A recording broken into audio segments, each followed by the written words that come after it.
This weekend's liturgical celebration replaces what would be the 24th Sunday of Ordinary Time with the extraordinary Exaltation of the Cross liturgy.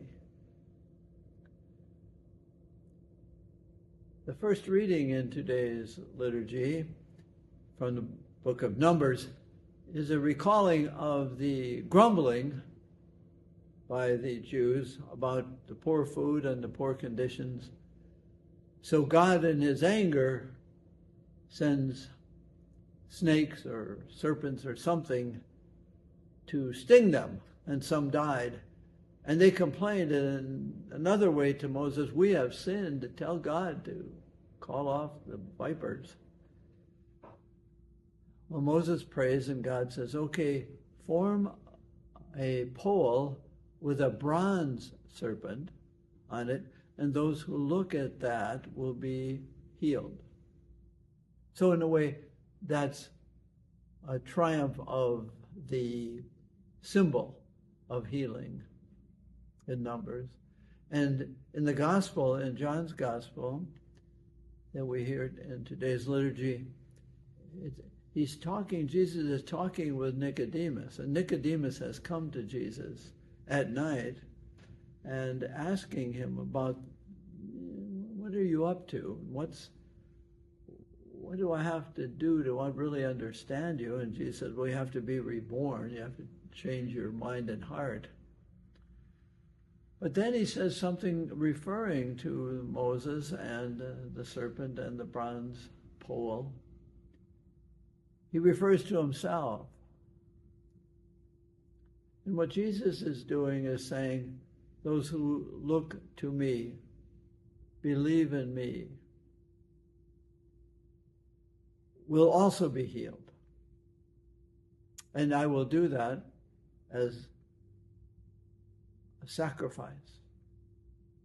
So let's talk about the symbol of the cross. We look on it and see something. And there's many things to be seen there. There is another tree in the Bible, and of course it's the tree from which Adam and Eve ate. The tree of disobedience. They were asking for not just more, but all, please. They wanted to be complete. And they get banished and into human pain and labor. And then Jesus, in a way, eats from the second tree, the tree of obedience. And you can read this and reflect on it in Romans 5, the new Adam and the old Adam. And Jesus, as the new Adam, cancels something. The symbol of the cross is a cancellation, if you will. That's one way of looking at it. It's one way it symbolizes. The pole and the bronze serpent canceled the punishment of the Jews' lack of faith. So what's canceled by the cross, by that symbol, and the person on it? The triumph of the cross is that the cross is immersed in the earth. Okay? And Jesus is immersed in the earthliness of our humanity. And what's canceled, what's the triumph, is that the Spirit triumphs over the flesh. The obedience cancels the disobedience. The trust, Jesus eating from the tree of obedience, says trust cancels fear. So that the cross is raised up. It's triumphant over the earth. It's immersed in the earth, as Jesus was immersed in the earth, but triumphed over its self-condemnation, that Jesus is a triumph over our crucifixion of ourselves because of shame and guilt? How do we live with ourselves? How can we live with such incongruity that we are of the spirit and the flesh? We are of grace and nature. We are contradictions. And Jesus lived those contradictions and was defeated by the earth for a while, challenged by the earthliness of his opponents, abandoned by the earthliness of his close followers. But he triumphed. The cross is raised up above the earth. Jesus is, in John's gospel especially, Jesus is on a royal throne, not of, as it says in the gospel, I did not come to condemn the world, to condemn the earth, nor to condemn the earthliness of God's people.